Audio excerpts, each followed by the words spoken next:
Alors Bruno, tu viens nous parler d'emploi, mais plutôt de rupture conventionnelle. Voilà. Et ça, c'est une question peut-être que beaucoup se posent, c'est qu'est-ce qu'on fait après une rupture conventionnelle ? Alors déjà, pour demander une rupture conventionnelle, quand on est salarié, quelles sont les bonnes raisons ?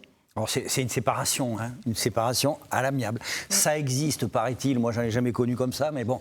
En tout cas, c'est une séparation. En amour, ça existe ? Oui, pas dans mon cas, mais c'est comme ça. Donc, c'est une séparation à l'amiable entre un employeur et puis un salarié. Les raisons, elles peuvent être diverses. Si c'est un salarié qui veut s'en aller, il veut changer de travail, il a besoin de se former, il veut créer une entreprise. Et cette rupture conventionnelle, ça te donne un peu le temps de réfléchir à tout ça. Alors, ça peut être vécu, cette rupture conventionnelle, pour certains comme une libération.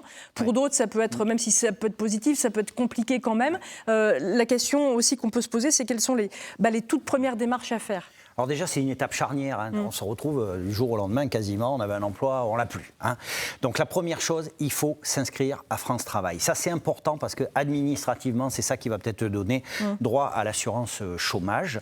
Et puis, il ne faut pas oublier que dans la rupture conventionnelle, tu as droit aussi à une indemnité de fin de contrat qui s'arrête. Elle doit être égale à minima à l'indemnité légale de licenciement. Elle peut être plus importante si tu as bien négocié. C'est important, ce côté financier, parce que c'est ça qui te donne un peu de souffle, un peu de temps. Un peu de souplesse pour retrouver quelque chose, pour se former, pour retrouver un emploi, ou peut-être, pourquoi pas, pour se reconvertir complètement. Tout à fait. Quelles solutions existent dans la région, justement, pour ceux qui veulent se reconvertir ? On a de la chance parce qu'en Nouvelle-Aquitaine, il existe plein de trucs. Sur d'autres territoires aussi, mais chez nous, c'est mieux, il faut le dire. C'est comme ça. Vive la Nouvelle-Aquitaine, soyons chauvins. Exactement. Donc, chez nous, il y a possibilité de suivre des formations du Conseil régional. On en a parlé, on va en reparler. Tu as aussi le GRETA, tu as l'AFPA, tu as le Conseil en évolution professionnelle qui te permet de réfléchir encore. Le Conseil régional, on l'a dit ici, il n'y a pas si longtemps que ça, ça finance des formations qui te permettent, qui vont... des formations dans le bâtiment, dans le numérique, dans l'aide à la personne, ça c'est une bonne chose. Et puis tu as le GRETA, l'AFPA qui propose des parcours de formation qui sont intéressants si jamais tu veux te reconvertir.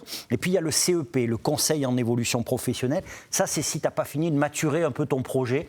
Ça t'accompagne, ça te donne un plan d'action, c'est impeccable. Et puis pour tous ceux qui voudraient se lancer dans l'aventure de la création d'entreprise. C'est le cas de nombreuses personnes. Alors là aussi, en Nouvelle-Aquitaine, il existe plein de choses. Par exemple, tu as la BGE Nouvelle-Aquitaine.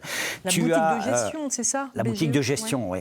Tu as le CPF et puis tu as France Active. La BGE, c'est bien parce que ça t'accompagne par le biais de coaching. Tu peux tester ton projet en grandeur nature avec l'incubatest. Tu peux aussi mobiliser ton CPF, le compte personnel de formation. Alors c'est abondé à raison de 500 € par an dans une limite généralement de 5 000 €. Attention, depuis le 1er janvier 2025, il y a un reste à charge. Si vous utilisez le CPF, écoutez bien, il vous restera 102,23 € à votre charge. Si on vous demande 24, ça ne va pas, c'est 102,23 €. Je ne sais pas qui c'est qui a inventé ça.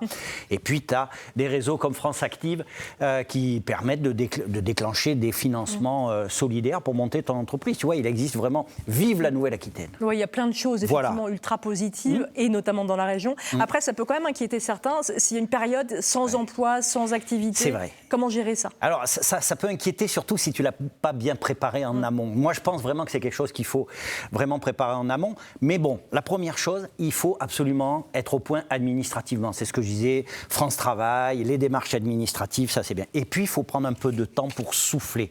Tu peux aller sur les associations, tu peux faire un peu de sport. Il faut garder du rythme, il faut garder des échéances parce que ça n'est qu'une période transitoire. Il faut éviter de rester chez soi, dans son canapé, devant les écrans, par exemple.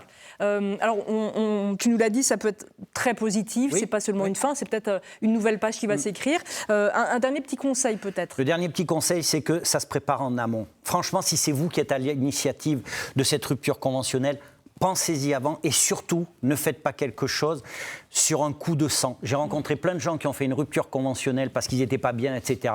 Et en fait, l'étape d'après, c'est un peu comme en amour. La prochaine n'est pas forcément mieux que la précédente. Qu'est-ce que vous voulez que je vous dise ? C'est comme ça. Enfin, c'est pas pour faux. moi. Mais on sent, on sent l'expérience, on sent le vécu, Bruno. Merci de partager ça avec nous. Un petit agenda pour terminer. À Poitiers, on l'a dit, la Nouvelle-Aquitaine, fabuleux. À Poitiers, du 13 au 17 octobre, la semaine de l'emploi du Grand Poitiers. Sur les 12 communes du Grand Poitiers, vous allez rencontrer des professionnels, des centres de formation, un truc de feu. extraordinaire. Vous allez retrouver un emploi, vous allez voir, c'est incroyable.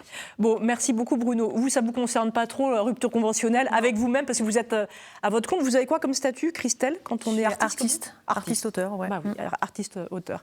On continue et on va parler jeux de société. Je sais que ça vous intéresse parce que vous êtes une joueuse. On retrouve Alan, c'est parti. Dance for me, dance for me, dance